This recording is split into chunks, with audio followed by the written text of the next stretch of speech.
No âmbito do mestrado em Ciências da Comunicação, vertente de jornalismo, tem início as palestras Passaporte. O primeiro convidado foi Nuno Andrade Ferreira, coordenador da Rádio Morabeza, em Cabo Verde. Boa tarde, Nuno. Boa tarde. Porquê o jornalismo?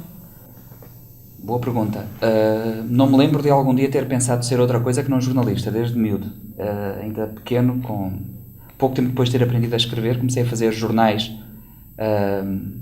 em casa, que depois o meu pai levava para o escritório e fotocopiava e eu vendia à família ao exorbitante preço de 100 escudos. E fazia um bom dinheiro com isso. Portanto, sempre fui muito desse tipo de projetozinhos em casa e enganava muito bem a família com os meus projetos de jornalismo. E sempre quis ser jornalista, o tempo todo. E acabei por ser mesmo. Porquê o jornalismo fora de Portugal? Foi uma imposição ou foi por gosto? Foi por vontade.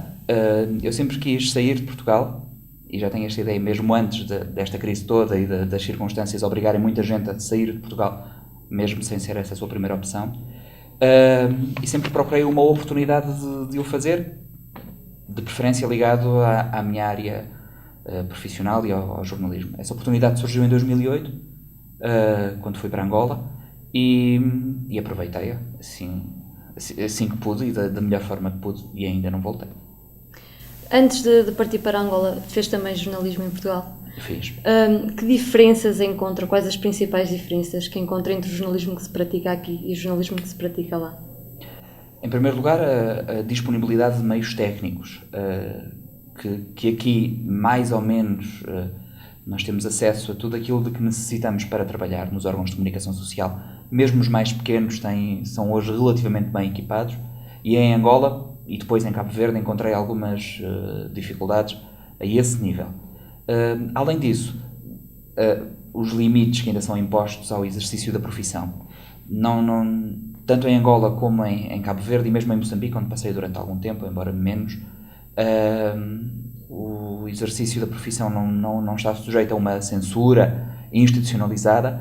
Existe alguma autocensura dos jornalistas, existe algum controlo por parte dos partidos, reflexo também do próprio controlo que ainda é feito dos órgãos de comunicação social, que estão ainda muito umbilicalmente ligados aos partidos políticos e às esferas do poder ou da oposição, e é muito por aí a forma como o jornalismo é exercido, embora, como disse, não existe uma situação de censura institucionalizada e real. Como é que foi a experiência na TV Zimbo, vê-la nascer? Foi muito enriquecedor, foi uma oportunidade única de fazer parte da história da comunicação social em Angola. Foi o primeiro canal privado, foi e continua a ser o primeiro canal privado de Angola, e foi um desafio muito interessante. É sempre bom ver um projeto a nascer do zero, e para mais quando é o primeiro canal de televisão privado de um país.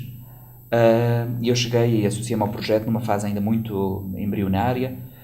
Quando cheguei, as instalações onde hoje funciona a televisão ainda estavam a ser construídas, e portanto ver tudo aquilo a acontecer, os estúdios a serem equipados, as equipas a serem formadas, participar na formação das pessoas que hoje em dia lá trabalham, foi de facto foi muito bom. Foi uma experiência profissional das mais enriquecedoras que já tive.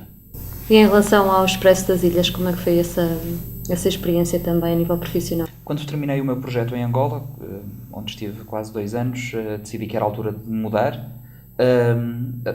Coincidentemente surgiu a oportunidade de trabalhar em Cabo Verde, que eu aproveitei, e surgiu a oportunidade de trabalhar no Expresso das Ilhas. Foi a minha primeira experiência, não foi a primeira experiência em imprensa, foi a primeira vez que trabalhei em imprensa como o órgão principal. Eu já tinha tido algumas colaborações, já tinha escrito alguns artigos para alguma imprensa e para algumas agências de notícias, mas foi a primeira vez que tive como principal emprego, digamos assim, um jornal. E foi também interessante. É um jornal semanário, onde esse facto nos permitia aprofundar os temas e trabalhar os temas de forma mais detalhada. Com a desvantagem, foi talvez aquilo que eu senti mais, fruto de ser um semanário, sem a adrenalina que têm os jornais diários, ou que tem a rádio, ou que tem a televisão. Agora está a fazer o que mais gosta, rádio. Como é que está a ser esta experiência de coordenar a Rádio Morabeza? Está a ser muito boa. Foi um regresso um tanto ou quanto inesperado no início deste ano, que surgiu o convite para eu regressar à rádio, trabalhando para o mesmo grupo de comunicação social do jornal. Convidaram para coordenar a rádio e no fundo, relançar a rádio. A rádio já existe há 13 anos, estava numa fase difícil, quer do ponto de vista financeiro, quer do ponto de vista de programação, e, portanto, ao longo destes meses o trabalho que temos feito é de recuperação financeira da rádio. E a reestruturação reestruturação de conteúdos, da equipa, e, portanto, ver a rádio a crescer e neste ritmo ascendente é também muito interessante. É um projeto profissionalmente que me está a deixar muito realizado. Diria que do meu percurso profissional, a experiência que tive em Angola com a TV Zimbi e a experiência que estou a ter em Cabo Verde neste momento com a Rádio Morabeza são os dois marcos mais significativos. É uma rádio que, apesar de ser uma rádio nacional, ainda não tem cobertura nacional, embora tenha alvará para cobrir todo o território de Cabo Verde. E é uma rádio que está a crescer e que se sente isso todos os dias, junto não só do auditório, como junto da equipa, como do ponto de vista financeiro. E isso é bom, num momento de crise em que as coisas tendem a fechar, a reduzir o número de funcionários, a redimensionar por baixo os projetos, sentir que estás numa coisa que está a crescer e que se está a desenvolver, estar um bocadinho em contraciclo, sabe bem. Que conselhos deixa aos jovens aspirantes a jornalistas? Que não se fechem nas universidades e nas faculdades. A ideia é com que muitos jornalistas, eu trabalhei com muitos estagiários, ainda hoje trabalho com muitos estagiários que acabam de sair dos cursos de comunicação social, de jornalismo ou por aí. A ideia que eles levam daquilo que é o jornalismo é muitas vezes uma ideia errada da profissão. Eu sou muito crítico em relação aos cursos de comunicação social, não só aqui como em Angola e também em Cabo Verde, porque eu acho que preparam mal os jornalistas. O jornalista prepara-se, na realidade, é na redação, quando chega ao mercado de trabalho e quando percebe o que é que, na realidade, é o funcionamento de uma redação e de um órgão de comunicação social. Mas as faculdades tinham a obrigação de preparar melhor os estudantes de comunicação.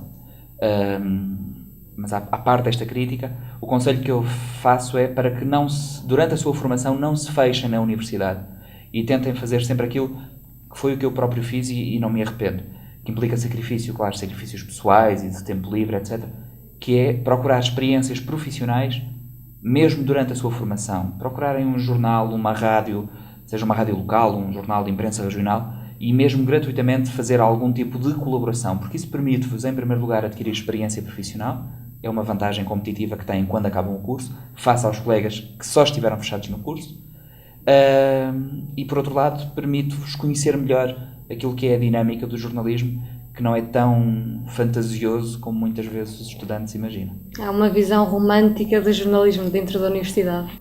Acho que sim. E que acaba depois por ser destruída com o contacto com a realidade. Mas é bom que exista também essa visão romântica, não é? Porque quando se perde o romantismo naquilo que se faz, e quando se perde a paixão e o amor por aquilo que se faz, também é mau sinal. O setor da comunicação social não está fácil. Não está fácil em Portugal, como não está fácil em outros países, não é fácil em Cabo Verde.